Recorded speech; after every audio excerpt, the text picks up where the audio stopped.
Hello hello hello hello hello. क्या मैं आप सभी को दोबारा से अच्छे से सुनाई दे रहा हूँ और अच्छे से दिखाई दे रहा हूँ? क्या सारी चीज़ें अच्छे से चल पा रही हैं, अच्छे से हो पा रही हैं? एक बार जल्दी जल्दी से बता दो।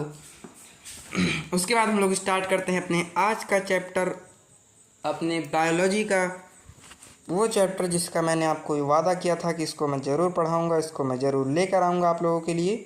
तो उस चैप्टर को हम लोग स्टार्ट करते हैं, उस चैप्टर को हम लोग पढ़ लेते हैं। और बायोलॉजी मैंने जिन जिन चैप्टर्स के लिए आपको किन चैप्टर्स को हम लोग पढ़ेंगे, उन चैप्टर्स में पहला चैप्टर आपका ये होने वाला है जो कि है कंट्रोल एंड कोऑर्डिनेशन। ठीक है, चैप्टर का नाम है आपके कंट्रोल एंड कोऑर्डिनेशन, चैप्टर आपका नाम है। और इस चैप्टर में लाइफ प्रोसेस वाला चैप्टर हमने बायोलॉजी में स्किप किया है, क्योंकि आपको पता है, आपको मैंने बताया भी है कि पीपीटी हमारे पास उतनी अवेलेबल नहीं है कि मैं आपको पढ़ा सकूं। और साइंस सब्जेक्ट भी ऐसा है कि इसको लिख कर तो हम लोग नहीं बता सकते। ठीक है, तो इसीलिए इसीलिए मैंने क्या किया, इसीलिए मैंने उस चैप्टर को स्किप किया है। हमने उस चैप्टर को नहीं पढ़ा है, हम डायरेक्ट आ गए हैं कंट्रोल एंड कोऑर्डिनेशन की ओर। लेकिन परेशान होने की बात नहीं है, इस चैप्टर को भी हम लोग 2 से 3 पार्ट्स में कवर करेंगे और पूरे चैप्टर को भी डिटेल जानेंगे। आज इसका पहली क्लास पहला पार्ट होने वाला है।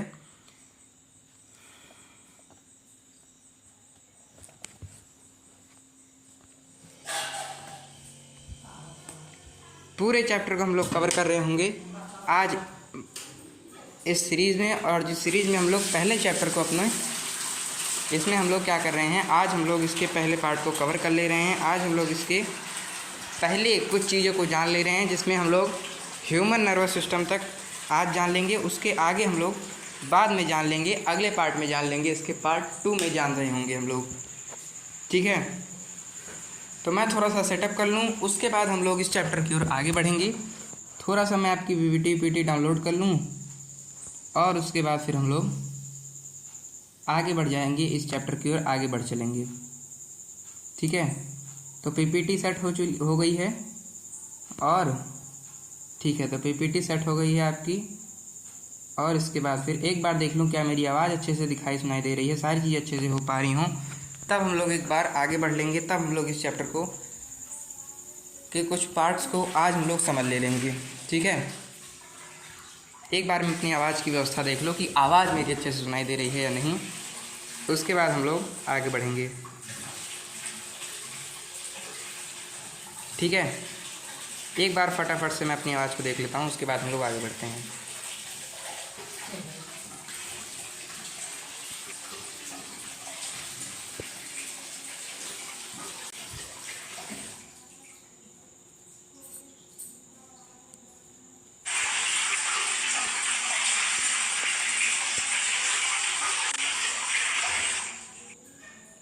तो मेरी ख्याल से मेरी आवाज़ बिल्कुल सही है, सारी चीज़ अच्छे से आपको सुनाई दे रही हैं।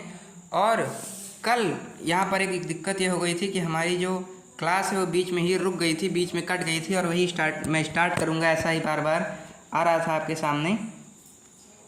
तो चूँकि यही बार बार हो रहा था कि स्टार्ट करूँगा, वहीं पे आकर वो क्लास कट गई थी और हमने पूरी चैप्टर को पढ़ा, लेकिन फिर भी हम लोग पढ़ नहीं पाए। मतलब पूरे चैप्टर को पढ़ा, लेकिन उसकी रिकॉर्डिंग आपको नहीं अवेलेबल हो पाई, और मेरे ख्याल से लाइव में भी वो नहीं दिख रहा था।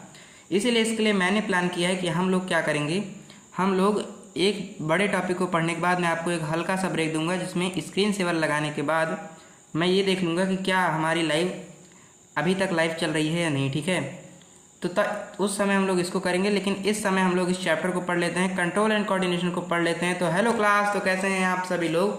स्वागत है आप सभी का एक और नई स्ट्रीम में, जिसमें आज हम लोग पढ़ने जा रहे हैं चैप्टर नंबर 2 आपकी बायोलॉजी का, जो कि है कंट्रोल एंड कोऑर्डिनेशन का चैप्टर। ठीक है, तो आपके शरीर में कंट्रोल कैसे होता है, और जो आपकी बॉडी में सारे के सारे ऑर्गन्स है, आपकी बॉडी में सारे के सारे चीज़ें हैं, वो कैसे एक दूसरे के साथ कोऑर्डिनेट करती हैं, जिसके कारण आप अच्छे से चल फिर पाते हैं, अच्छे से बोल देख पाते हैं, इसके बारे में हम लोग आज जान लेंगे। जिसमें हम लोग न्यूरॉन के बारे में आज जानेंगे, उसके आगे की चीज़ें हम लोग आगे कर रहे होंगे। तो इस चैप्टर को हम लोग स्टार्ट करते हैं, जिसमें इंट्रोडक्शन में आपसे क्या कह रहा है, इंट्रोडक्शन में आपसे कह रहा है कि कुछ पहली चीज़ तो बिल्कुल फालतू की है, कहीं नहीं पूछेगा पेपर में, कह रहे हैं all the living organism respond and react to changes in the environment around them. तो अगर किसी ऑर्गेनिज्म के एनवायरनमेंट में यानी उसके आसपास कुछ चेंजेस हो रहे हैं तो उस चेंजेस पर क्या करेगा, वो रिएक्ट करेगा या रिस्पॉन्ड करेगा। ठीक है, उन चेंजेस के प्रति वो रिएक्ट कर रहा होगा या फिर रिस्पॉन्ड कर रहा होगा। ठीक है, तो अब ये रिएक्ट और रिस्पॉन्ड होता कैसे है, इसी के ऊपर बेस्ड है ये लिविंग ऑर्गेनिज्म आपका। इसके एनवायरनमेंट में यानी ये देखो, ये जो लिविंग ऑर्गेनिज्म है आपके पास कोई, यानी आप ही लिविंग ऑर्गेनिज्म हैं, तो ये लिविंग ऑर्गेनिज्म के एनवायरनमेंट में क्या हो रहा है, अगर इसके एनवायरनमेंट्स में, इसके सराउंडिंग में, इसके अराउंड देम, इसकी सराउंडिंग में जो एनवायरनमेंट है उसमें कुछ चेंजेस आ रहे हैं, तो उन चेंजेस के प्रति ये रिएक्ट और रिस्पॉन्ड करता है। ठीक है, और कह रहा है अब ये चेंजेस क्या हैं, ये ऐसे चेंजेस जिनके प्रति, ठीक है, ऐसे चेंजेस जो उसके आसपास आ रहे हैं और उसके प्रति वो रिएक्ट और रिस्पॉन्ड करना पड़ रहा है उसको, ऐसे चेंजेस को आप स्टिमुली कहते हैं। ठीक है, आपकी एनसीईआरटी में ये वर्ड दे रखा है स्टिमुली। ठीक है, तो कह रहे हैं कि ऐसे चेंजेस जो आपके एनवायरनमेंट में आ रहे हैं और आपको उनके प्रति रिएक्ट करना पड़ रहा है, चाहे वो सडन रिएक्ट हो, चाहे आप समझबूझ के रिएक्ट कर रहे हों, तो ऐसे रिएक्ट को आप क्या कहेंगे, ऐसे जो चेंजेस आ रहे हैं, चेंजेस आप एनवायरमेंटल चेंजेस को स्टिमुली कह सकते हैं। ठीक है, ठीक है, अब कह रहे हैं अब ये स्टिमुली होते क्या हैं, तो स्टिमुली होते हैं आपकी लाइट जो आपकी आइज़ पर इफेक्ट कर रही हैं। ठीक है, आपका हीट जो आपकी स्किन पर इफेक्ट कर रहा है, कोल्ड भी आपकी स्किन पर इफेक्ट कर रहा है। ठीक है, और साउंड आपकी ईयर पर, आपके कानों को रिएक्ट कर रहा है।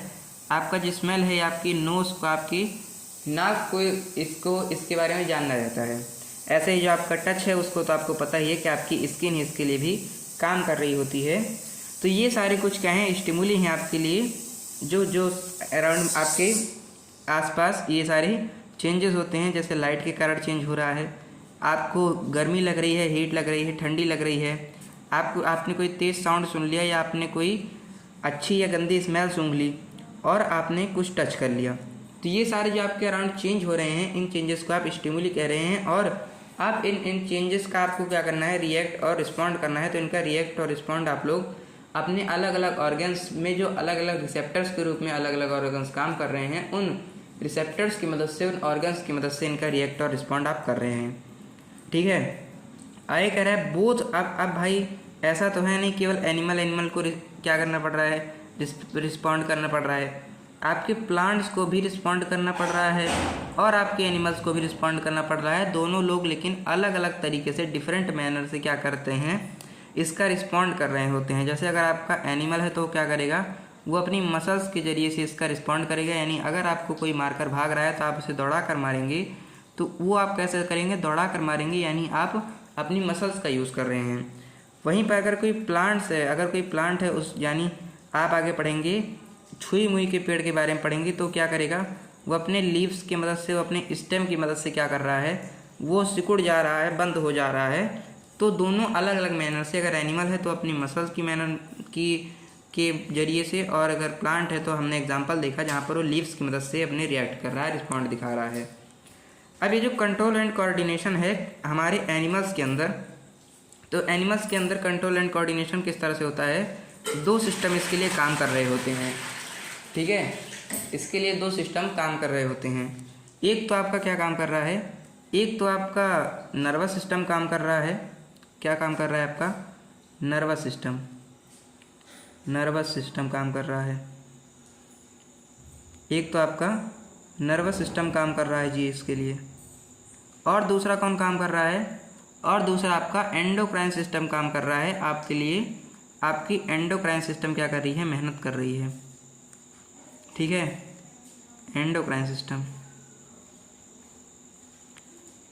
तो जिस हद तक आपका नर्वस सिस्टम आपके लिए काम कर पाता है वो उस हद तक अपना काम करता है, लेकिन जहाँ पर नर्वस सिस्टम काम नहीं कर पाता है, यानी नर्वस सिस्टम के अंदर कुछ गड़बड़ियाँ भी हैं, तो जहाँ पर ये अपनी गड़बड़ी दिखाता है, यानी ये काम नहीं कर पाता है, वहाँ पर क्या होता है, वहाँ पर आपका एंडोक्राइन सिस्टम आता है। वहाँ पर आपका एंडोक्राइन सिस्टम आपके लिए काम कर रहा होता है। ठीक है, इसके बाद क्या है भाई, तो यही इन्होंने कहा है कि दो तरह से काम करता है, एक नर्वस सिस्टम और एक एंडोक्राइन सिस्टम, दो तरीके से आपके लिए काम कर रहा है। अब पहले यानी आज की क्लास में हम लोग नर्वस सिस्टम के बारे में जानेंगे। नर्वस सिस्टम क्या है भाई? ऐसा कंट्रोल एंड कोऑर्डिनेशन जिसको किससे किया जाए, जिसको नर्वस की मदद से किया जाए, यानी मस्कुलर टिश्यू, आपकी मस्कुलर टिश्यू से जिसका रिस्पॉन्ड किया जाए, और जहाँ पर कंट्रोल एंड कोऑर्डिनेशन आपके नर्वस टिश्यू की मदद से हो रहा हो, आपके नर्वस की मदद से हो रहा हो। तो ये नर्वस टिश्यू क्या है भाई? नर्वस टिश्यू की मदद से कैसे होगा? तो आपको पता है कि टिश्यू क्या है? आपको क्या पता है? सर आपको तो कुछ भी नहीं पता है, लेकिन अगर एक बार मान भी लो कि आपको कुछ पता भी हो, तब आप क्या कह सकते हैं? हमको ये पता है कि क्लास 9 में हमने पढ़ रखा है कि टिश्यू क्या है? टिश्यू है आपका ग्रुप ऑफ सेल्स। ये क्या है? ये ग्रुप ऑफ सेल्स है। टिश्यू आपका ग्रुप ऑफ सेल्स है। तो यानी इन्हीं ग्रुप, अब यही जो ग्रुप ऑफ सेल्स हैं, है ना, यही ग्रुप ऑफ सेल्स जिन जिन जिन प्रकार के सेल के ग्रुप होंगे उन्हीं प्रकार के टिश्यू होंगे। यानी अगर क्या होंगे, अगर मान लो ये सेल्स जो हैं ये मस्कुलर सेल्स हैं, तो इनका ग्रुप जो होगा मस्कुलर क्या होगा? मस्कुलर टिश्यू होगा। अगर यही सेल आपके क्या है, मान लो अगर यही सेल मान लो आपके प्लांट सेल हैं, ठीक है, अगर यही सेल आपके प्लांट सेल हैं, तब आपका टिश्यू प्लांट टिश्यू होगा। उसी तरह से अगर यही सेल आपके नर्वस सेल हैं, नर्वस सेल, ठीक है, तब ये क्या है भाई? ये अगर आपके नर्वस सेल होंगे तब आपका टिश्यू नर्वस टिश्यू होगा। नर्वस टिश्यू होगा तो नर्वस टिश्यू का काम कर रहा होगा आपका सेल। अब ये सेल क्या है, अगर किसी को ये भी ना पता हो, तब तो पहली बात तो सेल क्या है? सेल आपका है फंडामेंटल यूनिट ऑफ लाइफ। क्या है भाई? Fundamental unit of life. अब चूंकि सेल है हमारा फंडामेंटल यूनिट ऑफ लाइफ, ऐसे लिख देता हूँ, fundamental unit of life, FUF है, ठीक है, fundamental and structural unit of life है। तो उसी तरह से मैंने बात की नर्वस सेल की, तो इसका मतलब अब नर्वस सेल क्या है? नर्वस सेल भी आपका fundamental and structural unit of life नहीं है, ये फंडामेंटल एंड स्ट्रक्चरल यूनिट तो है, ठीक है, फंडामेंटल एंड स्ट्रक्चरल यूनिट तो है, लेकिन लाइफ की नहीं, आपके नर्वस सिस्टम की, ठीक है। तो चूँकि एक स्पेशल प्रकार का सेल है, इसलिए एक स्पेशल प्रकार के सिस्टम का ये क्या है? फंक्शनल एंड स्ट्रक्चरल यूनिट है। तो अब ये क्या कह रहे हैं? कह रहे हैं कि जो नर्वस टिश्यू है ये कंपोज होता है ऐसे नर्व सेल से, ठीक है, ये किससे कंपोज होता है? ये नर्व सेल के नेटवर्क से कंपोज होता है, और इन्हीं नर्व सेल को न्यूरॉन कहा जाता है, ठीक है। और आपने पढ़ा होगा कि न्यूरॉन क्या है?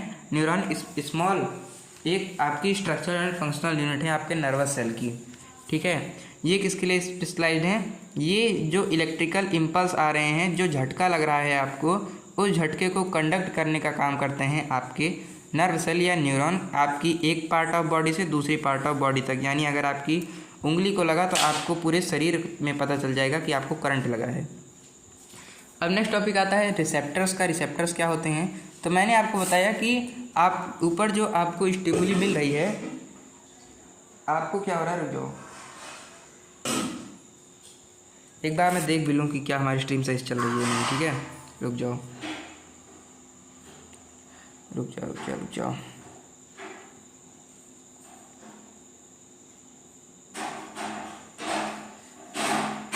मैं एक बार देख लेता हूँ हमारी स्ट्रीम अच्छे से चल रही है नहीं।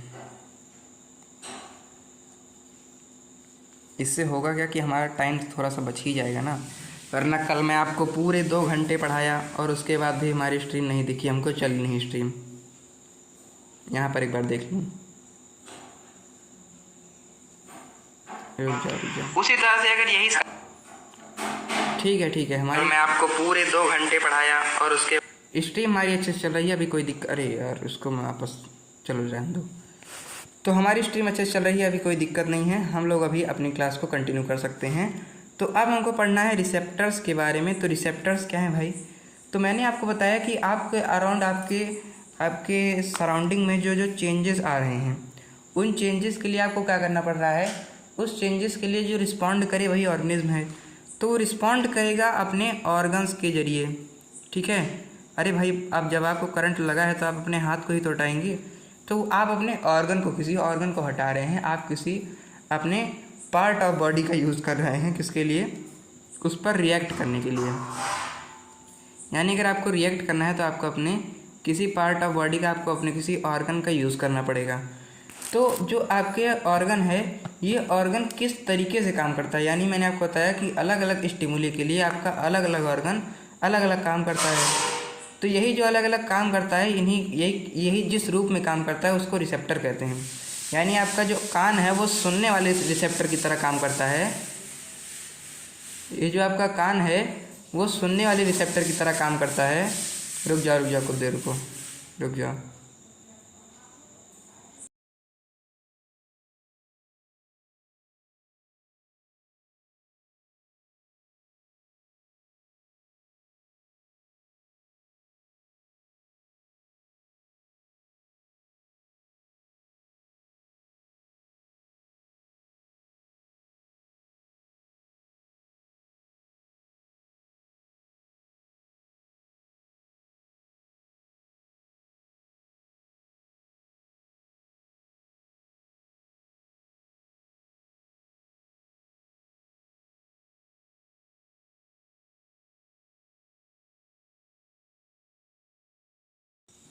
चलो देखो,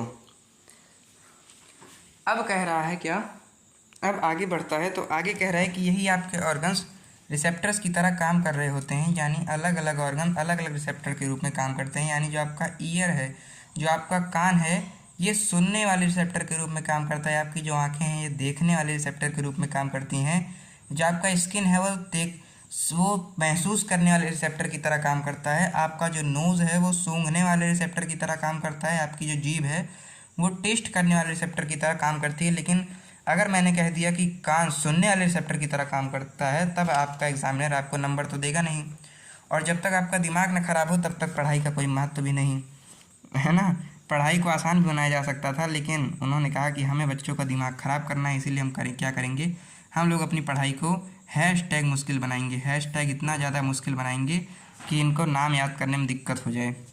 ठीक है, तो इसीलिए आपको ही क्या किया गया है, आपके इन्हीं अच्छे अच्छे शब्दों के नाम को एकदम घुमा फिरा दिया गया है, एकदम कचड़ मचा दी गई है, जिससे आपको इस नाम को याद करने में दिक्कत हो, आप दिमाग लगाएं और आप आगे बढ़ें। तो इसीलिए इन्हीं चीज़ को एक नाम दे दिया गया है। जैसे आपका जो ईयर है, मैंने कहा ये ईयर आपके सुनने वाले रिसेप्टर की तरह काम करता है। तो सुनने वाले रिसेप्टर यानी रिसीविंग साउंड है ना, साउंड को सुनने वाले की तरह काम करता है। तो इसी रिसीविंग साउंड वाले रिसेप्टर को फोनो रिसेप्टर कह दिया गया है ना। कि जैसे आप लोग फ़ोन चलाते हैं तो फ़ोन को सुनते हैं, उसी तरह से इसमें क्या है भाई, ये फोन रिसेप्टर की तरह काम कर रहा है, यानी सुनने वाले रिसेप्टर की तरह काम कर रहा है। तो सुनने वाले रिसेप्टर यानी आपका कान आपके लिए क्या क्या करता है, आपको साउंड को सुनाता है, आपको सुनने के लिए काम करता है, और आपके बॉडी को बैलेंस करने में भी काम रखता है। मतलब आपकी बॉडी को बैलेंस करने में भी आपकी मदद कर रहा होता है, आपको हेल्प कर रहा होता है। अब मैंने बताया आँख जो है आपकी आपके देखने वाले रिसेप्टर की तरह काम करती है। यानी आपको देखने में मदद करती है, लाइट को रिसीव कर आपको देखने में मदद करती है। लेकिन मैंने आपको कहा कि देखने वाले रिसेप्टर को आप क्या कहेंगे, आप फोटो रिसेप्टर कहेंगे। फोटो माने लाइट, यानी लाइट की मदद से जिसको आप देख रहे हैं उसको आप फोटो रिसेप्टर कहेंगे। अब आपकी आती है स्किन, ये आपकी महसूस करने वाले रिसेप्टर की तरह काम करती है। तो महसूस कौन करेगा भाई, महसूस करेगा आपके शरीर की जो हीट है, आपके शरीर की जो हीट है, आपको जो कोल्ड लग रहा है, आपको कोई टच कर रहा है, इन सारे रिसेप्टर को कौन करेगा, वो थर्मो रिसेप्टर आपका इन सारी चीज़ों को देख रहा होता है। क्योंकि आपका थर्मामीटर आपकी बॉडी का टेम्परेचर नापता है, इसीलिए है ना। इसीलिए आप समझ सकते हैं कि स्किन के लिए कौन काम कर रहा होगा, आपका थर्मो रिसेप्टर काम कर रहा होगा। ये क्या करता है, टेम्परेचर को सेंस कर रहा होता है। अब आपका जो नोज़ है ये सुनने वाले रिसेप्टर की तरह काम करता है। जब आप केमिस्ट्री पढ़ेंगे तब आप वहाँ पर ऑल्फैक्टरी इंडिकेटर के बारे में पढ़ेंगे। मैं ही पढ़ाऊँगा भाई, कोई बात नहीं, पढ़ाऊँगा आपको acid base and salt chapter में ऑल्फैक्टरी इंडिकेटर के बारे में। तो ऑल्फैक्टरी इंडिकेटर क्या करते हैं, ऑल्फैक्टरी इंडिकेटर अपने उसको बदल देते हैं, अपनी स्मेल को बदल देते हैं। एसिड या बेस को पाने के बाद अपनी स्मेल को बदल देते हैं, इसलिए उनको ऑल्फैक्टरी रिसेप्टर कहा जाता है। यानी आपकी जो ऑल्फैक्टरी रिसेप्टर हैं किसकी तरह काम कर रहे हैं, ये आपकी स्मेल के लिए काम कर रहे हैं, इनको ऑल्फैक्टरी रिसेप्टर आप कह सकते हैं। इसके बाद आएगा क्या, इसके बाद आएगा आपका टंग। तो टंग किसकी तरह काम करता है, टंग काम करता है आपकी गस्टेटरी रिसेप्टर की तरह। गस्टेटरी नाम के ही अंदर थोड़ा सा टेस्ट वाला साउंड आ रहा है ना, ऐसे गस्टेस्ट वैसे गस्टेटरी। तो गस्टेटरी जो रिसेप्टर हैं आपके टेस्ट का काम करते हैं, यानी आपकी सेंस ऑफ टेस्ट आपको दे रहे होते हैं। इतनी बात मेरे ख्याल से आपको क्लियर होगी। तो सब चीज़ को क्या कर लें, सब चीज़ को अगर समराइज़ कर दें, अगर मैं आपको एक एक नाम दूं तो आपके कान आपको फोनो रिसेप्टर की तरह काम करते हैं, आपकी आइज़ फोटो रिसेप्टर की तरह काम करती हैं, स्किन थर्मो रिसेप्टर की तरह, नोज़ ऑल्फैक्टरी रिसेप्टर की तरह, वहीं टंग जो है गस्टेटरी रिसेप्टर की तरह काम करता है। अब मेरे ख्याल से आपको क्लियर होगा। अब मैं इतनी देर से बात कर रहा था ये नर्वस टिश्यू के, नर्वस सेल के बारे में। बार बार मैं कह रहा था कि नर्वस सेल क्या है, नर्वस सेल या न्यूरॉन बार बार बात कर रहा था। तो एक बार न्यूरॉन के बारे में जान लेते हैं, या यहाँ पर न्यूरॉन के फंक्शन दे रखे हैं, लेकिन पहले आपको पता होना चाहिए कि न्यूरॉन क्या है, फिर तभी तो आप उसके फंक्शंस के बारे में जान पाएंगे। तो पहले क्या जान लें, पहले अगर हम जान लें कि न्यूरॉन क्या है, तब हम उसके फंक्शंस को अच्छे से जान पा रहे होंगे। ठीक है, तो न्यूरॉन नर्वस सिस्टम का ये जो स्ट्रक्चर एंड फंक्शनल यूनिट है, उसको आप क्या कह रहे हैं, उसको आप लोग न्यूरॉन कह दे रहे हैं। अब इन न्यूरॉन के पार्ट्स क्या हैं, यानी पार्ट्स ऑफ न्यूरॉन क्या हैं, इनके बारे में जानने से पहले मैं न्यूरॉन दिखा देता हूं। तो ये वाला न्यूरॉन आपके लिए न्यूरॉन है, ठीक है। लेकिन इस न्यूरॉन को देखकर आपकी हालत ख़राब हो गई कि इस न्यूरॉन को पेपर में बनाऊंगा कैसे। तो इस न्यूरॉन को आपको पेपर में बिल्कुल नहीं बनाना है, आपको पेपर में बनाना है ये वाला न्यूरॉन जो मैं आपको दिखा रहा हूँ, जिसके बारे में आपको बता रहा हूँ। देखो इसको, ठीक है। देखो, तो आपको कैसा न्यूरॉन बनाना है, आपको ऐसा न्यूरॉन बनाना है कि इसको इससे जोड़ा, ठीक है। आपको 3-4 चंदा मामा बना देने हैं, ठीक है। आपको क्या करना है, आपको अपने एग्ज़ाम पेपर में 3-4 चंदा मामा बना देने हैं। एक ये, एक ये, एक ये, एक ये, एक ये, बस मेरे ख्याल से एक इधर बना दो, एक इधर बढ़ा दो इसको, और एक इधर बढ़ा दो इसको। शायद मेरे ख्याल से ऐसा नहीं होगा, रुक जाओ। एक चंदा मामा बनेंगे आपके लिए ये वाले, एक चंदा मामा बनेंगे ये वाले, ठीक है। तो इस तरह से आपको क्या करना है, चंदा मामा बनाना है, और इन चंदा मामा के बीच में चांदनी चाची को बैठा देना है। और इसको बैठाने के बाद इनके बच्चों को आपको आगे बढ़ा देना है, क्योंकि आजकल सबके बच्चे आगे बढ़ना चाह रहे हैं, इसलिए इनके बच्चों को भी भाई आगे बढ़ाना आपका ही कर्तव्य है। तो इन बच्चों को आगे बढ़ाएंगे हम लोग, इन बच्चों को स्कूल भेजेंगे, इन बच्चों को पढ़ाएंगे लिखाएंगे और ज़िंदगी में थोड़ा सा आगे बढ़ाएंगे। तो इन बच्चों को हम लोगों ने क्या कर देना है, आगे बढ़ा देना है, आगे बढ़ा देना है। तो जब आप इन बच्चों को आगे बढ़ा देंगे, इतना ज़्यादा आगे मत बढ़ा देना भाई, वरना गुस्सा आ जाएगा आपका एग्जामिनर। तो इन बच्चों को आगे बढ़ाने के बाद आपको क्या करना है, इन बच्चों को आगे बढ़ाने के बाद आपको इन बच्चों के हाथ में क्या दे देनी है, इन बच्चों के हाथ में दे देनी है मोबाइल। इन बच्चों के हाथ में आपको क्या देनी है, एक लंबी सी मोबाइल दे देनी है। अब भाई बच्चों को आगे बढ़ा दिया, लेकिन मुझे पता है ना आप कितने अच्छे बच्चे हैं।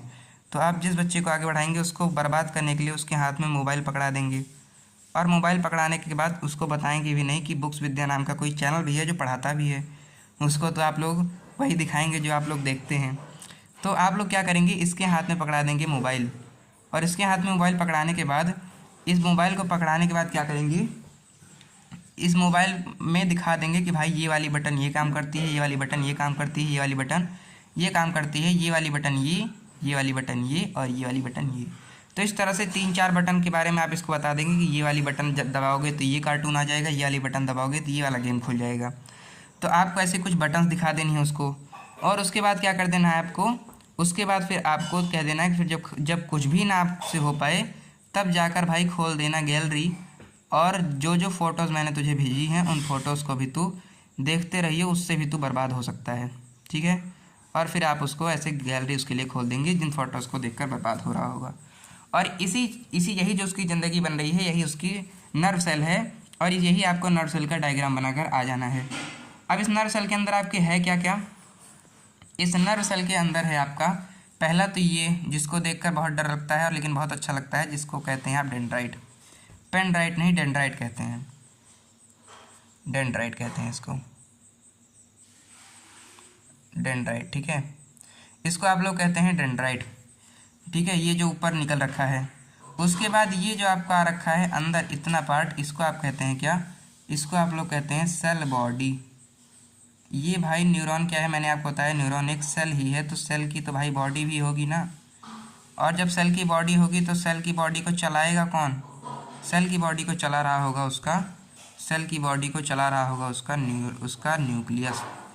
तो ये इसका क्या है, ये इसका न्यूक्लियस है जी, ये इसका न्यूक्लियस है, ठीक है। इसको न्यूक्लियस चला रहा है। अब आपको कोई भी परेशान होने वाली बात नहीं है, आपके अंदर जो डाउट आ रहा है वो भी मुझे सुनाई पड़ रहा है। तो इस न्यूक्लियर, चूँकि ये सेल है तो इसके अंदर आपका वैक्यूल, इसके अंदर आपका माइटोकॉन्ड्रिया, सब कुछ वो सारी चीज़ें पाई जाएंगी जिसके बारे में आप सोच सकते हैं। और उसके बाद जब आप आगे बढ़ेंगे तो क्या है, आपको एक ट्यूब लाइक स्ट्रक्चर मिल रहा है। इस ट्यूब लाइक स्ट्रक्चर को आप एक्सॉन कह देते हैं। ठीक है, इसको आप लोग एक्सॉन कह देते हैं। ठीक है, और उसके बाद फिर क्या है, उसके बाद फिर ये जो यहाँ पर ये आपको बूंदी लगा दी है मैंने, इन बूंदियों को आप क्या कह देंगे, इन सारी बूंदी और इन सारी आगे बढ़े हुए को आप कहेंगे एक्सोनल एंड। एक्सोनल एंड कहेंगे आप इसको, एक्सोनल एंड भी कहेंगे, या फिर क्या कह रखा है भाई, एक्सोनल एंड को ही आपकी इस पीपीटी में इसको एक्सोनल टर्मिनल भी कह रखा है। तो कोई दंगा नहीं करना है, इनसे लड़ना वड़ना नहीं है। ये क्या है, आप इसको एक्सोनल टर्मिनल भी कह सकते हैं। आपका एग्जामर आपके नंबर काट ही नहीं सकता भाई। ठीक है, तो ये हो गया आपका सेल का डायग्राम, ये हो गया आपका सेल। अब ये तो सेल हो गई, ये डायग्राम हो गई। अब ये काम कैसे करता है इसके बारे में जान लेते हैं। तो आपका होता क्या है कि इस सेल में क्या होता है, जैसे ही मान लो आपको करंट लगा, एक ही झटका आपको मारा तो क्या हुआ, जैसे झटका मारा तुरंत ही झटके के रिसेप्टर यहाँ से तैरते हुए आपके डेंड्राइट ने पकड़ लिए कि भाई क्या हो रहा है, भाई ज़रा देख तो बाहर क्या हो रहा है। साहब को मेरे ख्याल से क्या कर दिया गया है, साहब को मेरे ख्याल से करंट लग गया है। तो ये जो इसके सिग्नल हैं, ये क्या करेंगे, ये आपके न्यूरॉन के अंदर आ जाएंगे। और जब ये आपके न्यूरॉन के अंदर आ जाएंगे तब क्या हो रहा है, तब आपकी ये जो सेल बॉडी है, तब आपकी ये जो सेल बॉडी है, ये क्या कर रही है, ये सेल बॉडी, ये जो मैसेज आ रहा है कि साहब को क्या हो गया है, करंट लग गया है, इसको ये इलेक्ट्रिकल फॉर्म में कन्वर्ट कर देगी सेल बॉडी आपकी। जब ये इसको सेल बॉडी क्या कर देगी कि इलेक्ट्रिकल फॉर्म में कन्वर्ट कर देगी, तो यहाँ से ये इलेक्ट्रिकल फॉर्म में हो गया होगा। और अब ये आगे एक्सॉन से बढ़ रहा है, जहाँ पर इसको एक लंबा रास्ता तय करना है। कहाँ तक जाने के लिए भाई, एक्सोनल एंड या एक्सोनल टर्मिनल तक जाने के लिए इसको एक लंबा रास्ता तय करना है। जब इस एक्सोनल एंड या एक्सोनल टर्मिनल की ओर पहुँच जाएगा, तब यहाँ पर इसको एक खाली स्थान दिख रहा है कि इस खाली, यहाँ पर एक क्या है, यहाँ पर एक खाली स्थान है। और इस खाली स्थान के बाद क्या है, इस खाली स्थान के बाद दूसरा क्या है, दूसरा नर्व है, दूसरा न्यूरॉन है। अब इस न्यूरॉन के दूसरे न्यूरॉन और इसके अपने न्यूरॉन के बीच में क्या है, थोड़ी सी जगह है, जिस जगह को आपको क्या कहना चाहिए, साइनैप्स। क्या कहना चाहिए भाई आपको, साइनैप्स कहना चाहिए इस जगह को आपको कहना पड़ेगा साइनैप्स, वरना मार हो जाएगी। तो जब ये जो इसके बीच में जगह है, इसको आप लोग साइनैप्स कहते हैं। तो अब इस साइनैप्स से इलेक्ट्रिकल कैसे जाएगा आगे, इलेक्ट्रिकल सिग्नल इस साइनैप्स से आगे कैसे जाएगा। तो इससे आगे जाने के लिए इस सिग्नल को क्या करना पड़ेगा, इससे आगे जाने के लिए इस सिग्नल को कुछ तो चाहिए। तो ये जो एक्सोनल एंड पर ये सब भरे भरे बैठे हुए हैं, एक्सोनल एंड जो है इसके एक्सोनल टर्मिनल हैं, ये कुछ चीज़ भरे बैठे हैं। तो जैसे ही इसको पता चलेगा कि हमारा इलेक्ट्रिकल सिग्नल आगे आ रहा है, तुरंत ही ये साइनैप्स में क्या डाल देगा, केमिकल्स डाल देगा कुछ। जब ये कुछ केमिकल्स डाल देगा, तब ये जो इसके इलेक्ट्रिकल सिग्नल हैं क्या कर देंगे, तब ये इसके इलेक्ट्रिकल सिग्नल्स देखेंगे कि आगे इन्होंने क्या कर रखा है, मेरे लिए फूल बिछा रखे हैं, मेरे लिए इन्होंने केमिकल्स डाल रखे हैं। तो ये क्या करेंगे, ये जाकर छपाक से उस केमिकल के अंदर घुस जाएंगे इलेक्ट्रिकल, जहाँ पर ये इलेक्ट्रिकल फॉर्म से केमिकल फॉर्म में आ जाएंगे। और फिर धीरे धीरे ये केमिकल क्या करेगा, ये केमिकल दोबारा से आपके दूसरे वाले न्यूरॉन की डेंड्राइट में पहुंच जाएगा, जहां से पहुंचने के बाद ये दोबारा से सेल बॉडी में आकर इलेक्ट्रिकल हो जाएगा, फिर दूसरे एक्सॉन में जाएगा, फिर साइनैप्स से होते हुए जाएगा, फिर इलेक्ट्रिकल हो जाएगा। इस तरह से होते होते आपकी साइकिल तब तक चलती रहेगी जब तक आपके स्पाइनल कॉर्ड से पहुंच जाएगा। स्पाइनल कॉर्ड से पहुंचने के बाद मोटर न्यूरॉन आपके हाथों में लाकर ना बता दे कि भाई अब हाथ हटा ले वरना मर ही जाएगा, तब तक ये प्रोसेस चलती रहती है। यही चीज़ इन्होंने बता रखी है। अब इसको एक बार फिगर में जान लेते हैं। इस फिगर में क्या है, इस फिगर में थोड़ी सी गलती है कि आपको उतना ज़्यादा बता दिया है जितना ज़्यादा आपसे पूछा तो जा नहीं रहा है। ठीक है, नोड ऑफ रेनवियर मेरे ख्याल से यहाँ पर रहता है, थोड़ा सा नोड ऑफ रेनवियर आपको जानना चाहिए। तो ये तो हो गया जो इनको आपको नहीं बताना है। अब देखो, अब न्यूरॉन आपका है, ये इसमें ये डायग्राम थोड़ा अच्छा है, वो वाला डायग्राम बनाओगे पेपर में नंबर मिलेगा। मैं फिर कह रहा हूँ नंबर नहीं कटने वाले, नंबर वहाँ पर मिल रहे होंगे, लेकिन ये डायग्राम को आप समझ लें क्योंकि ये डायग्राम देखने में मुझे अच्छा लग रहा है। अब इस डायग्राम में क्या देखते हैं, इस डायग्राम में देखते हैं कि ऊपर है जो बिजली चमक रही है, ये क्या है, ये डेंड्राइट है आपकी। इस डेंड्राइट ने क्या किया, इस डेंड्राइट ने आपके सिग्नल ले लिया है, इस डेंड्राइट ने आपके सिग्नल यहाँ से ले लिया है। ये सिग्नल यहाँ से चलते चलते कहाँ गया, सेल बॉडी में आ गया या सेल बॉडी में आ गया। जब ये सेल बॉडी में आ गया तब सेल बॉडी में क्या होगा, इसको इलेक्ट्रिकल फॉर्म में कन्वर्ट कर दिया जाएगा, जहाँ से और आगे बढ़ जाएगा, जहाँ से और आगे बढ़ जाएगा। इन दो उनके बीच में क्या हो रहा है, इन दो के बीच में जो थोड़ी सी जगह है उसको क्या कहते हैं, उसको आप क्या कहते हैं, नोड ऑफ रेनवियर कहते हैं। थोड़ा सा जानने वाली चीज़ है। इस नोड ऑफ रेनवियर से होते हुए फिर आगे आगे बढ़ेगा, तब यहाँ पर आपका एक्सोनल टर्मिनल एक्सोनल एंड होगा, जहाँ पर पहुँचने के बाद ही इनके बीच में जो जगह होगी साइनेप्स, उसके लिए इन्होंने केमिकल्स डाल रखे होंगे, जिन केमिकल्स से होते हुए क्या करेगा, जिन केमिकल्स में इसका इलेक्ट्रिकल सिग्नल घुस जाएगा, है ना, और इससे बाद ये फिर केमिकल बहते बहते आपके दूसरे डेंड्राइट तक पहुंच जाएगा, जिसके आगे सारा काम हो रहा होगा। अब ये डेंड्राइट कह क्या रहे हैं भाई, ये अब ये लोग क्या कह रहे हैं, आपका थर्ड रिवीजन। इसके बाद एक बार मैं स्ट्रीम की कंडीशन देखूंगा, फिर हम लोग आगे बढ़ेंगे। तो अब कह रहा है जो आपका डेंड्राइट है, ये डेंड्राइट क्या करता है, डेंड्राइट आपके इन्फॉर्मेशन को लेता है, मैं आपको बता चुका हूँ। आगे कह रहा है सेल बॉडी क्या करती है, सेल बॉडी आगे से इसको लेती है और इसको क्या करती है, इसको ट्रांसमिट कर देती है इलेक्ट्रिकल इम्पल्स के रूप में, ये भी मैं आपको बता चुका हूँ। उसके बाद आपका जो एक्सॉन है, ये एक ऐसा रास्ता है जहाँ से आपका इलेक्ट्रिकल इम्पल्स सेल बॉडी से लेकर आपका क्या करेगा, दूसरे न्यूरॉन तक जा रहा होगा।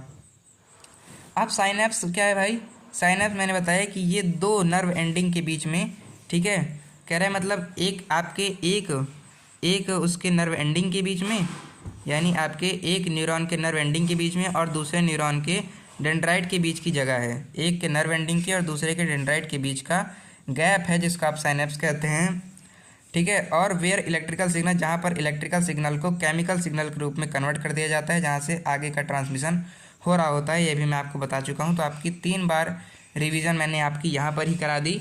इसकी आगे एक और टॉपिक आता है, लेकिन उससे पहले देख लो कि स्ट्रीम की कंडीशन कैसे है, ठीक है। एक बार स्ट्रीम की कंडीशन देख लेते हैं, उसके बाद हम लोग आगे बढ़ते हैं। एक बार मैं स्ट्रीम की कंडीशन देख लूँ मेरे भाई, क्योंकि जब से ये ख़राब हुआ है तब से मुझे थोड़ी सी डर सी बनी रहती है कि कहीं ऐसा ना हो कि मैं 2 घंटे पढ़ाऊँ और बाद में ये कहें कि जा मैं तुझे कुछ नहीं जानता, मुझे नहीं पता तू कौन है। इसीलिए मैं एक बार सोचता हूँ कि देख लूँ, वरना मेरा ऐप मेरे ऊपर भरोसा नहीं करता, वो सोचता है कि वो क्या ही देना, वरना मेरा ऐप मेरे ऊपर भरोसा नहीं करता। ठीक है, मेरी ख्याल सारी चीज़ें सही हैं। तो हम सकते हैं हम लोग अपने चैप्टर को अब अपने चैप्टर के एक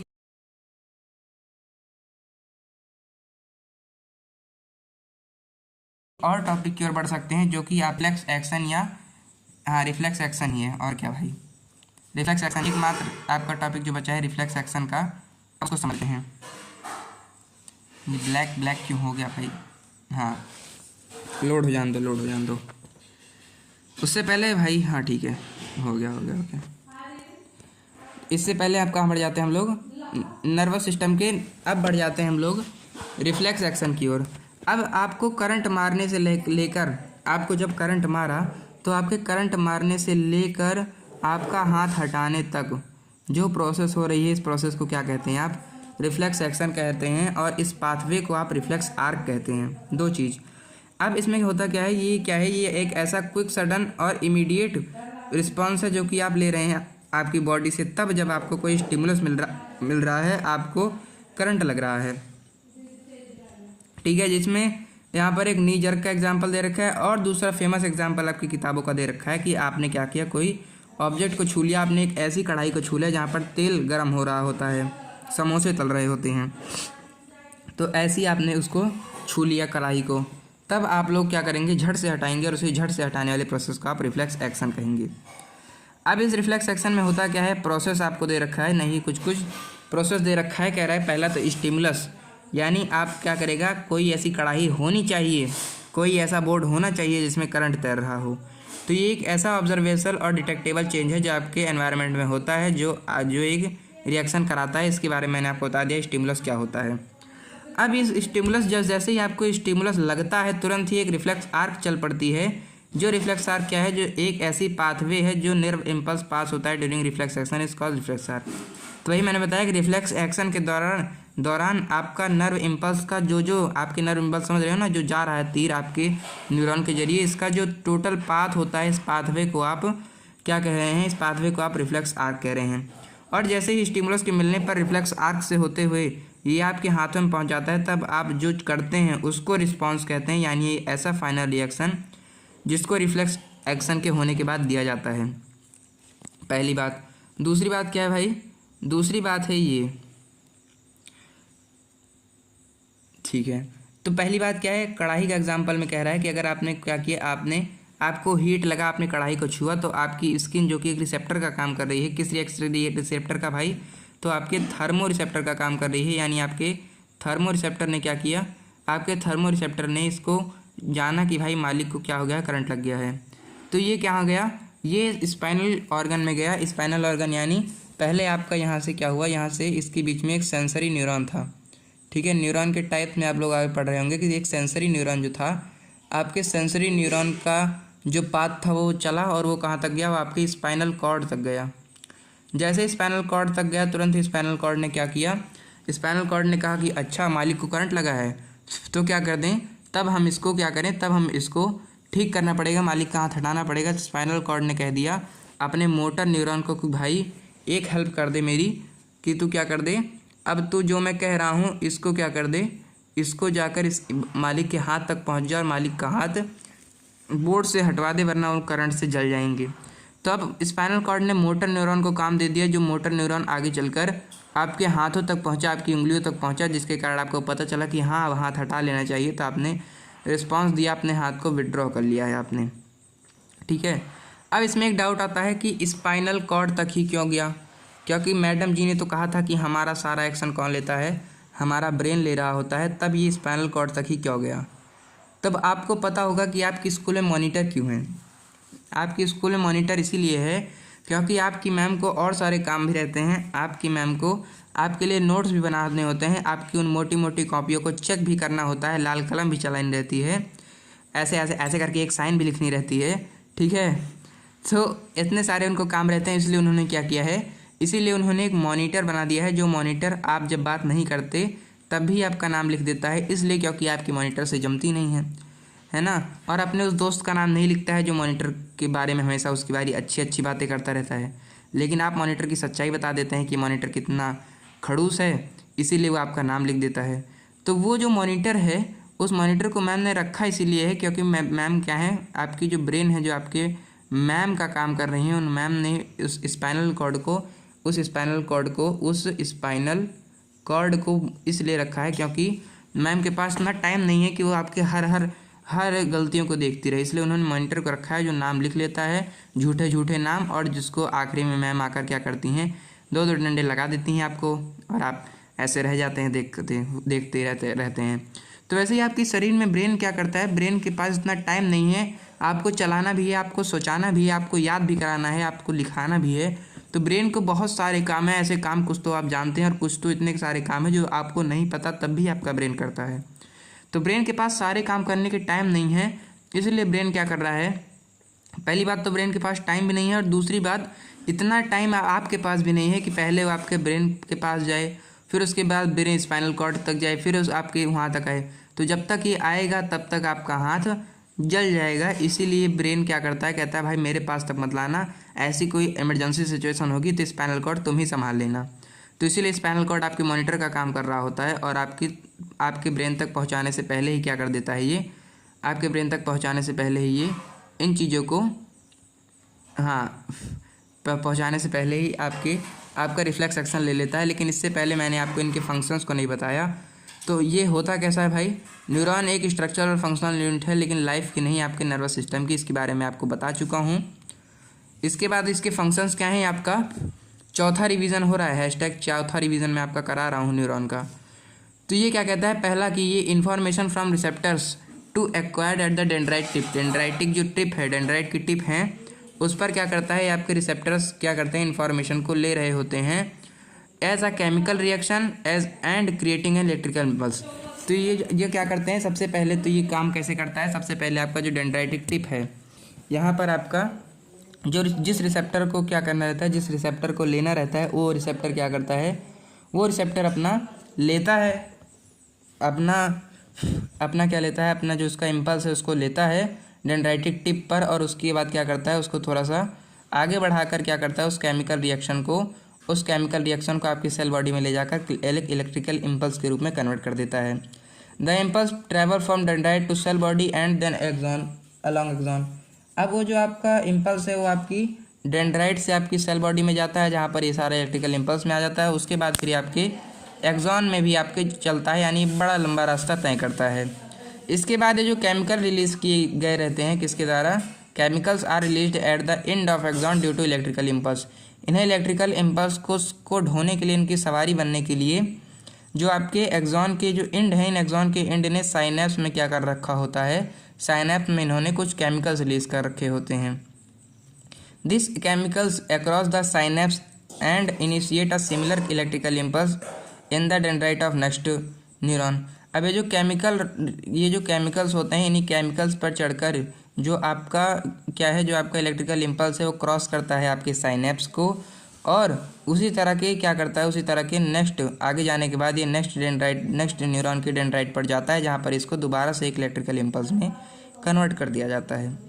इसके बाद synapse allow the transmission of impulse from one neuron to other such as muscles और ग्लैंड। और फिर ये जो साइनेप्स होते हैं, मतलब इस तरह से होता रहता है, और फिर अंत वाला जो आपका न्यूरॉन रहता है उसके साइनेप्स के बाद ये कहाँ चला जाता है, ये आपके मसल्स या ग्लैंड में चला जाता है, यानी आपके हाथ में पहुँच जाता है, जिसके बाद आप अपने हाथ को हटा लिए होते हैं। ये फंक्शंस आपके अंदर हो रहे होते हैं। न्यूरॉन का स्ट्रक्चर, रिफ्लेक्स एक्शन के बारे में हमने जान लिया। अब आपके क्या हैं, अब आते हैं आपके जो क्या है रिस्पॉन्सेज हैं, इन रिस्पॉन्सेज के टाइप आते हैं। ठीक है, क्या आते हैं भाई, इन रिस्पॉन्सेज के टाइप आ रहे होते हैं, यानी मैं यहीं पर बता देता हूँ, एक काम करता हूँ, यहाँ पर देखो, इन रिस्पॉन्सेज के क्या आते हैं, टाइप आते हैं। यानी जो आपके रिस्पॉन्सेज हैं, इन रिस्पॉन्सेज के कितने टाइप हैं, कितने टाइप में आपके रिस्पॉन्सेज को बांटा गया है। तो आपके रिस्पॉन्सेज को आपकी स्कूल वाली मैडम आपको 3 टाइप में बताती है, और मैंने भी 3 ही टाइप, मतलब मैंने भी 2 ही टाइप पढ़ रखे हैं, लेकिन यहाँ पर आपकी पीपीटी आपको एक और तीसरा टाइप बताती है। ठीक है, और उसको भी हम लोग पढ़ लेते हैं।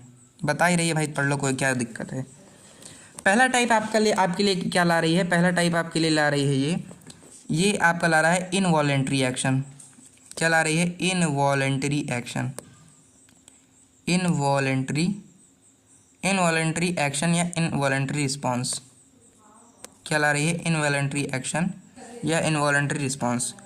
दूसरा आपके लिए ला रही है वॉलेंट्री एक्शन या वॉलेंट्री रिस्पॉन्स। ठीक है, वॉलेंट्री एक्शन या वॉलेंट्री रिस्पॉन्स। और तीसरा आपके लिए ला रही है रिफ्लेक्स एक्शन या रिफ्लेक्स रिस्पॉन्स। ठीक है, तो यानी आपका जब कोई स्टिमुली होता है, यानी आपको जब कोई छेड़ता है, जब आपके साथ क्या होता है, जब आपके बोर्ड की करंट आपको छेड़ती है, जब कोई कड़ाही आपको छेड़ती है, तो आप किस तरह से उसका रिस्पांस करते हैं। ठीक है, उसको क्या कहते हैं, उसको आप कहते हैं, उस तरह से आपके रिस्पॉन्सेस को बांटा गया है। पहला आपका इनवॉलेंट्री रिस्पॉन्स, यानी वो रिस्पॉन्स जब आप कैसे ले रहे हैं, जिस रिस्पॉन्स को आप नहीं ले सकते।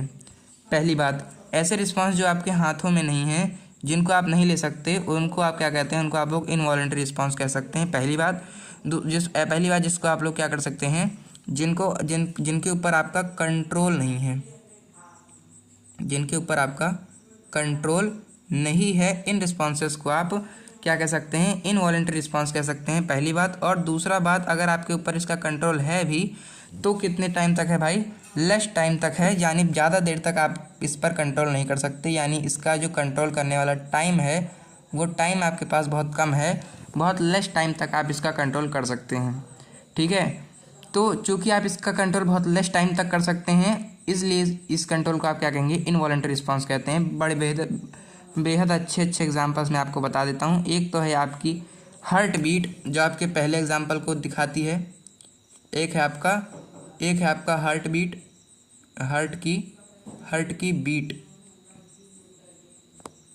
एक है आपकी हार्ट बीट, जो आपके इनवॉलेंट्री एक्शन के पहले कंट्रोल के बारे में बताती है, यानी हार्ट बीट को आप कंट्रोल नहीं कर सकते।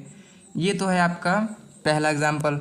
दूसरा एग्जांपल आप देखना चाहें तो आपका जो रिस्पायरेशन है, दूसरा एग्जांपल है आपका क्या, दूसरा एग्जांपल है आपका रिस्पायरेशन, यानी जो आप सांस ले रहे हैं, ये भी एक इनवॉलेंट्री रिस्पॉन्स है। ठीक है, अब यहाँ पर आपका डाउट आता है कि भाई सांस तो मैं रोक सकता हूँ, मैंने अपने दोस्त से लगाई बाजी और मैं 2 मिनट तक अपनी सांस को रोक ले गया और वो 1 मिनट तक ही रुक गया और मुझे 10 रुपये मिल गए। तो आप इसको क्या किए, आपने बाजी लगाई, बहुत अच्छी बात है, आपने क्या किया, आपने 2 मिनट तक रोका, लेकिन गलती से भाई 2 मिनट को 2 घंटे तक मत रोक लियो, वरना अगर तूने 2 घंटे तक रोक लिया तब फिर भगवान तुझे बुला लेंगे अपने पास कि आजा मेरे भाई, यहाँ मैं तुझे बोर्ड की तैयारी कराता हूँ, 10th में तेरे 95% लेकर आता हूँ। ठीक है, तो आपको क्या करना है, आपको कुछ भी करना है लेकिन 2 घंटे तक आपकी अपनी सांस को रोकना नहीं है, और आप रोक नहीं सकते, आपके अंदर इतना चुल नहीं है, मुझे पता है। ठीक है, तो आप बहुत कम टाइम तक अपने इस एक्शन को रोक सकते हैं, यानी इसका जो रिफ्लेक्स एक्शन का वो क्या है, जो टाइम है वो क्या है, बहुत कम है, इसलिए आप इसको इनवॉलंटरी रिस्पॉन्स कहते हैं। दूसरा है आपका जिसका कंट्रोल आप कर सकते हैं, यानी जिसका कंट्रोल क्या कर सकते हैं, जिसका कंट्रोल आपके हाथों में है, आपके इन्हीं हाथों में है। ठीक है, आपके इन्हीं हाथों में जिसका कंट्रोल है, इस कंट्रोल को आप क्या कह सकते हैं, इस रिस्पांस को आप क्या कह सकते हैं, वॉलंटरी रिस्पांस कह सकते हैं। इसका कंट्रोल आपके हाथ में है और मोर टाइम तक आप क्या कर सकते हैं, मोर टाइम तक आप इसको रख सकते हैं। जिसका एग्जांपल है भाई आपकी टॉकिंग यानी आप जो बातें कर रहे हैं इसको आप चाहें तो करें या फिर आपका मन करे तो ना करें। दूसरा है आपकी चीविंग, अगर आप किसी चीज़ को चबा रहे हैं तो आपका मन करे चबाएं, मन करे ना चबाएं, और जितना देर तक मन करे उतना देर तक चबाएं, जितना देर तक ना मन करे उतना देर तक ना चबाएं, कोई दिक्कत नहीं है। इसको आप लोग वॉलंटरी रिस्पॉन्स कहते हैं, क्योंकि आपके कंट्रोल में है और आप इसको क्या कर रहे हैं, ज़्यादा टाइम तक आप इसको अपने कंट्रोल में रख पा रहे हैं, तो इसीलिए इसके एग्जाम्पल टॉकिंग और चीविंग हो जाएंगे, जिनको आप अपने कंट्रोल में रख पाएंगे देर तक। उसके बाद आएगा आपका रिफ्लेक्स एक्शन, यानी ऐसे एक्शन जो आप ही कर रहे हैं, जो आपके ऑर्गन ही कर रहे हैं, लेकिन फिर भी क्या हैं, आपे से बाहर हैं। ठीक है, क्या है भाई, आपके कंट्रोल से बाहर हैं, कंट्रोल से बाहर लिख देते हैं, आउट ऑफ कंट्रोल लिख देता हूँ। ठीक है, क्या है भाई, आउट ऑफ कंट्रोल हैं आपके, क्या है भाई, आउट ऑफ कंट्रोल हैं। ऐसे एक्शन जो आपके कंट्रोल से बाहर है उनको आप लोग रिफ्लेक्स एक्शन कहते हैं। ठीक है, जो आपके कंट्रोल से बाहर हैं ऐसे एक्शन को आप रिफ्लेक्स एक्शन कह रहे होते हैं। ठीक है, जिसके रिस्पॉन्स आपके कंट्रोल से बाहर है, आउट ऑफ कंट्रोल हैं, जिसका 2 एग्जाम्पल, पहला आपको करंट लगना, दूसरा आपने गर्म कढ़ाई छू ली, तो भाई ये क्या है, आपके कंट्रोल से बाहर है, तो ऐसे एक्शन को आप रिफ्लेक्स एक्शन कह रहे होते हैं। आपकी पीपीटी इसके बारे में क्या कह रही है, आइए एक बार जान लेते हैं।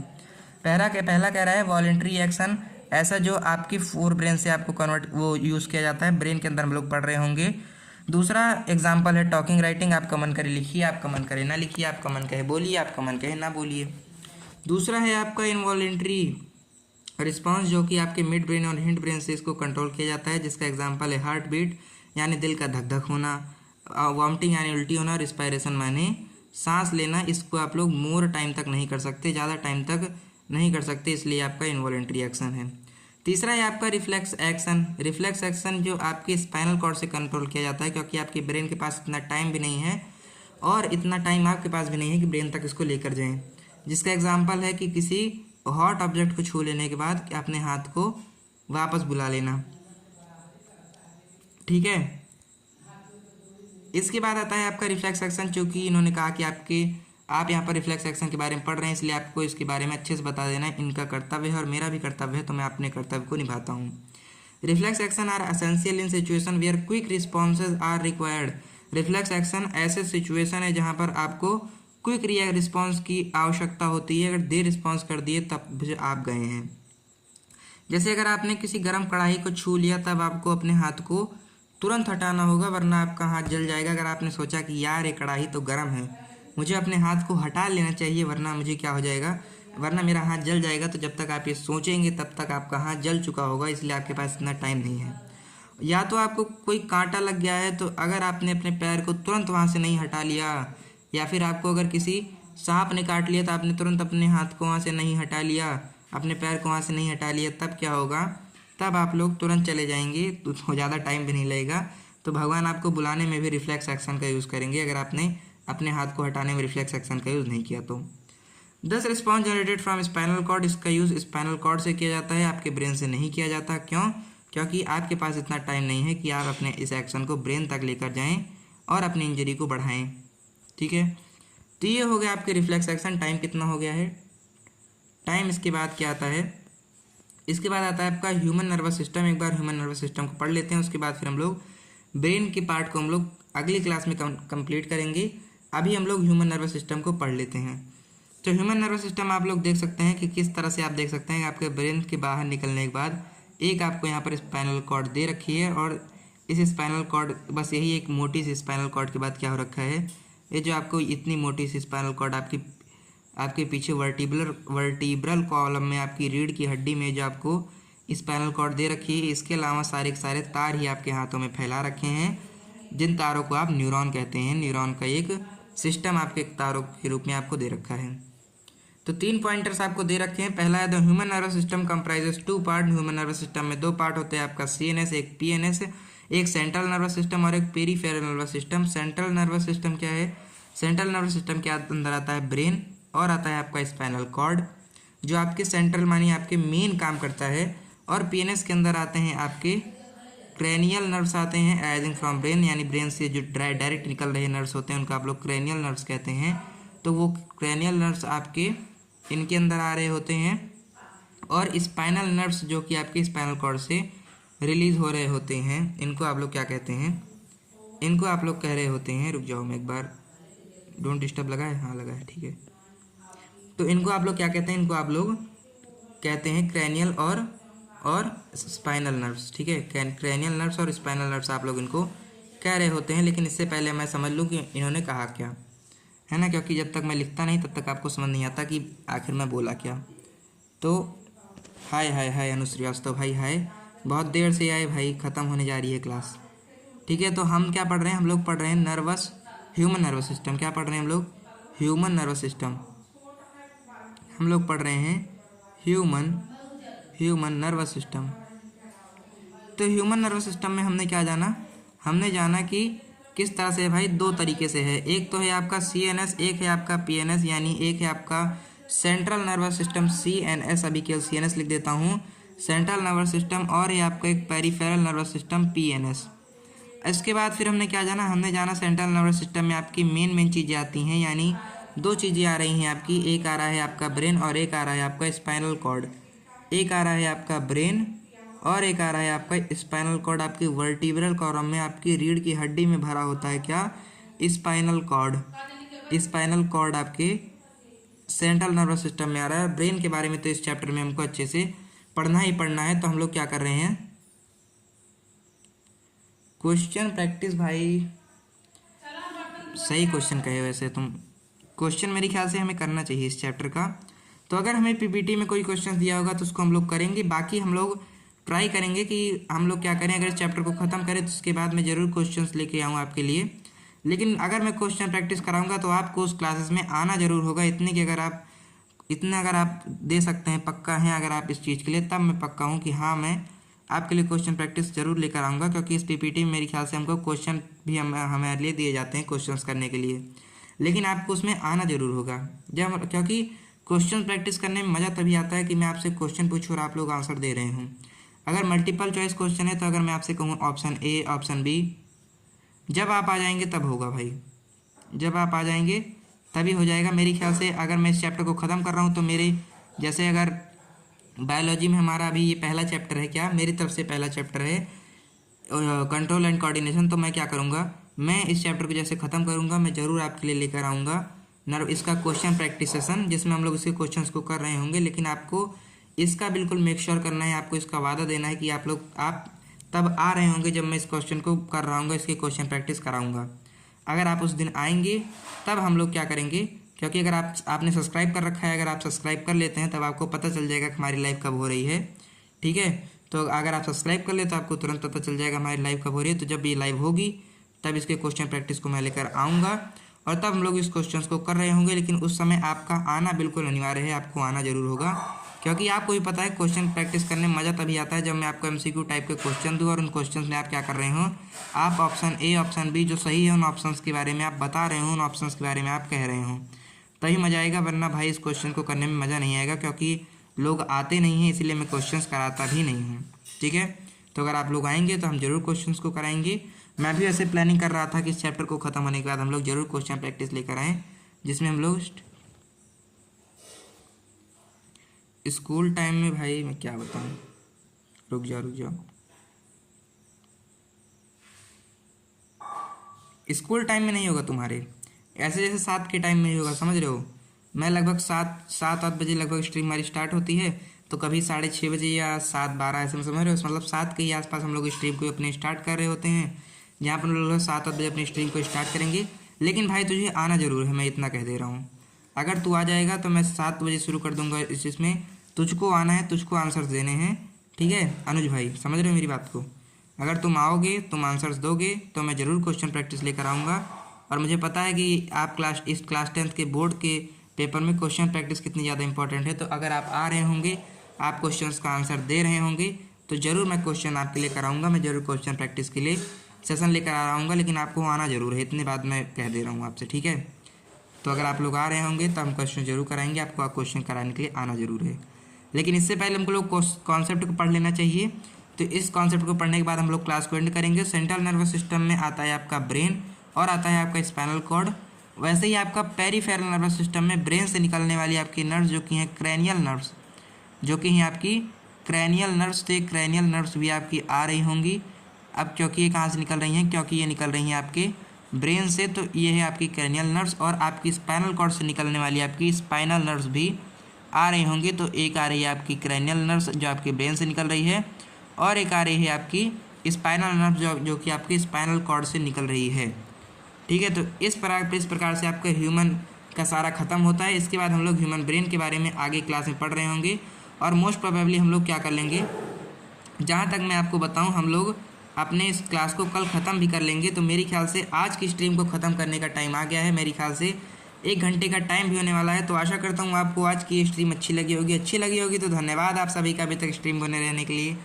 आपको इस टॉपिक से रिलेटेड जो भी डाउट है उसको आप लोग कमेंट सेक्शन में पुट कर सकते हैं। बाकी क्वेश्चंस में बहुत सोच रहा हूँ कि मैं क्वेश्चंस के ज़रूर लेकर आऊँ। तो मिलता हूँ आपको इसके पार्ट 2 में, यानी इस चैप्टर के पार्ट 2 में, जहाँ पर हम लोग कंट्रोल एंड कोऑर्डिनेशन को ख़त्म कर रहे होंगे। तब तक के लिए पढ़ते रहिए, मिलते हैं अगली क्लास में। धन्यवाद।